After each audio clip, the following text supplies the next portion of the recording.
Magandang buhay mga kalopa! Ako pa rin ang inyong ahinting Bisaya.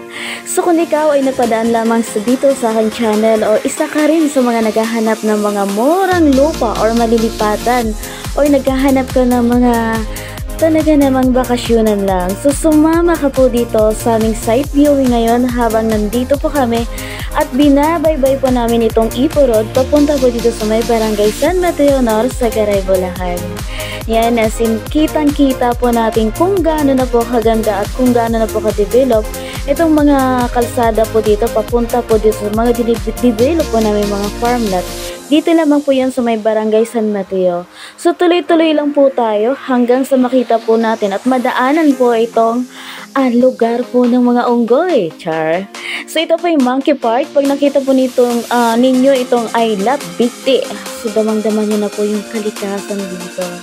As in talaga naman super lamig at saka napakasarap na lumanghap po ng hangin po dito sa lugar ng Upper Bigti. So ito yung Upper Bigti. So tuloy-tuloy lang po tayo. Ayan, so madadaanan po natin itong may mga magagandang apartment na po dito. At yung pinaka-importante po sa lahat, makikita na po natin dito yung ayan po yung mga tubo po ng nawasa. So, ibig sabihin, magkakaroon na po ng tubig po dito sa may barangay San Mateo. At napakaswerte nyo po dahil talaga namang sasabay po sa inyo at susunod na po sa inyo itong tubig po dito. So, tuloy-tuloy lang po nating babaybayin po ito. Habang nagmumuni-muni po tayo. Ayan. So, pahalay mo, andito nyo na matatagpuan si Forever. Ayan. So pagka mayroong Forever, mayroon din tayong hahantungan. Ayan, so madadaanan po natin itong Golden Heaven. So pag nakita nyo na yan is malapit na po yung property. Tuloy-tuloy nyo lang po natin babaybayin po ito. So napakaganda po dito mamasyal. Kasi karamihan po itong lugar na ito, ito'y tourist destination po dito sa North Sagaray. Napakarami pong mga bikers, mga vloggers na pupunta po dito sa aming lugar. Ayan. So meron po dito mga mountain view. Yan po yung mga pasyalan, 10 piso lang. Talaga naman makapagpa-picture na po kayo ng bonggacious po dito. Yan, meron po dito Silo Farm. At saka napakalapit lang po dito ng mga liguan like Maramo River or Bit-Bit River. So yan, pwede po kayo magkukwentuhan habang nakasunod po dito sa aming site viewing. Yan. So kahit nakakotse po kayo, napakaganda po ng daan. Para na lang nagmumuni-muni ka po dito. So napaka-relaxation po talaga ng lugar na ito at saka hindi nyo po mararamdaman na liblib po ito dahil habang paahon ng paahon kayo, napakagandang mga bahay po yung madadaanan nyo po dito. O diba, ayan po, mga mansion po yung mga bahay dito at wala po kayong makitang mga tagpi-tagpi na mga bahay dito. Ayan, so parang umahon lang po kayo sa Antipolo, pero ito po yung napakalapit lamang sa Quezon City. Halos mga 30 minutes drive lang pag Quezon City po kayo, Caloocan, napakalapit. Hanggang sa madaanan na po natin itong palengke. Yan. So pag nandito po kayo, ito po yung baryo. Yan. Pag sumakay po kayo ng tricycle, sabihin nyo lang po, nasa baryo kayo bababa. So nandito na po lahat, Alphamart. Ayan, may Alphamart po dito. May mga hardware, may mga butika. Ayan. So pag nakita nyo na ito, I Love San Mateo. Yan. So yan, Alphamart. Then makita nyo po yung I Love San Mateo. Kumaliwa na po tayo. Ayan. Huwag po tayong kumanan. Minsan-minsan naman kakaliwa naman tayo. Ayan. So tuloy-tuloy lang hanggang sa marating na po natin itong napakaganda po naming property. Ito'y bagong binuksan lamang. Ito po yung Pascual Farm.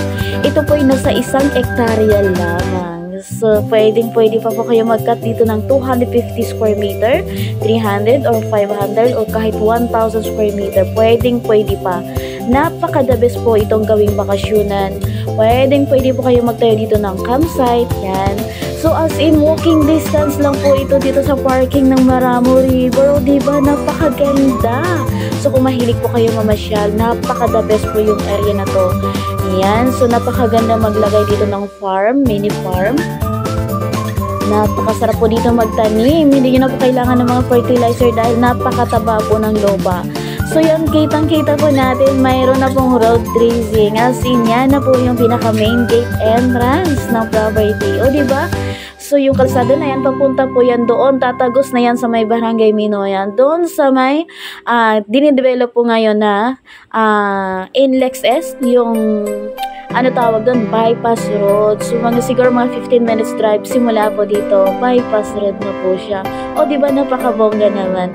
So yan, makita po natin may mga part talaga na yung konting-konti lang yung part na dyan, na yung ano siya, yung parang mababa, pero karamihan talaga halos walang tapon po sa lupa na to. Yan, malinis po yung area ngayon. So makikita nyo po kung saan nyo po ilalagay yung inyong magiging dream house po dito. So sa kasalukuyan, may mga tanim-tanim po itong property na to. Ayan, may mga luya. Ayan, so kumbaga kumakaway-kaway na po sila para puntahan nyo na. So itong part na to, ito, yan. Yan po yung pinakamataas na part po dito. Napakaganda po dyan maglagay po ng inyong bahay. Yan. So kung hindi lang po maulap, kitang-kita na po natin dito yung mga kabundukan kagaya ng Mount Arayat, as kitang-kita po dito. Then makikita din po natin yung view po dito ng ayan po, yung view ng teka lang, nakalimutan po. View ng bundok ng Sierra Madre. Ayan, nakalimutan. Pero hindi. Kahit naman nakakalimutan ko yung ibang part po nito, is in hindi ko makakalimutan yung presyo ng lupa na to. So, ang price ng lupa dito is nagkakahalaga ng 2,800 per square meter. 3 taon mo siya babayaran. So, sa ngayon, nakapromo po kami. Pwede pong 10% po yung down payment. Pero kung gusto nyo na po talaga siyang gamitin, mag 20 to 30% down payment na po kayo. Pwede na agad kayo mag-request ng mohon at pwede nyo na agad gamitin ang inyong lote. Pwede nyo na agad gamitin ang inyong mga lote. So sa mga nagtatanong kung paano ito marating, mag-comment na po kayo agad dyan sa baba.